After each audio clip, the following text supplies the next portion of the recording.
You've heard me speak about my friend, my flute teacher, Edna, before.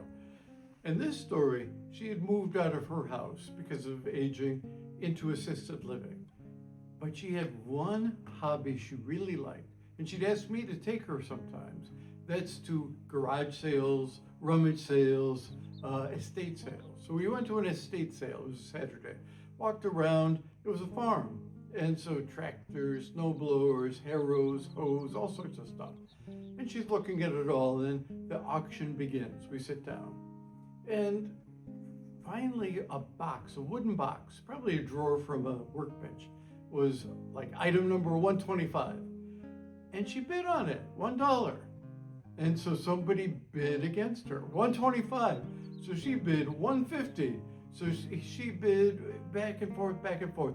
She got the box for $5. After the auction was over, everyone went to collect what they had gotten, what they had bought. And we collected the box. And the man who was bidding against her came up and said, I really want this box. I'll give you $6 for it. And she says, well, I don't want the box.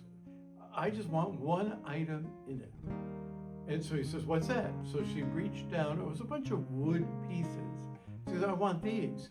And he goes, oh, I don't want those. So she took those. She said, you can have it for $5. And she got $5. As we're driving away, she hands me the wood pieces and says, see if you could do something with this. So I took the wood pieces. They were from a musical instrument, looked like a flute. I took them to a woodwind repair shop. It's been a long time since I've played this. Let's see what happens. Wasn't that beautiful?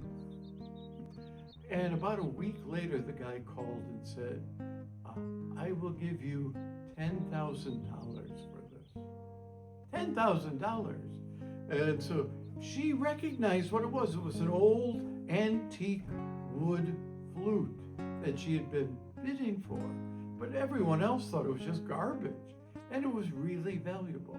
In today's gospel, Jesus says the end is like throwing a net into the sea, which gathers good things and bad things, and the angels will separate it. The bad things they'll throw away, the good things bring into the kingdom.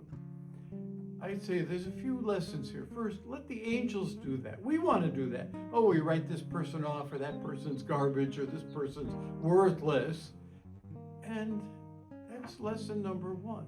As St. John of the Cross says, your neighbor will be precious in God's sight for reasons that you may not have in mind. And the second lesson is, I think everything is value. Everything. I thought was junk in the box were all the old tools, but that guy wanted them. He thought the flute was junk, but Edna wanted them. I think everything has value. At the end, the angels are throwing nothing away because everything in God's creation is loved, valued, and beloved. Amen.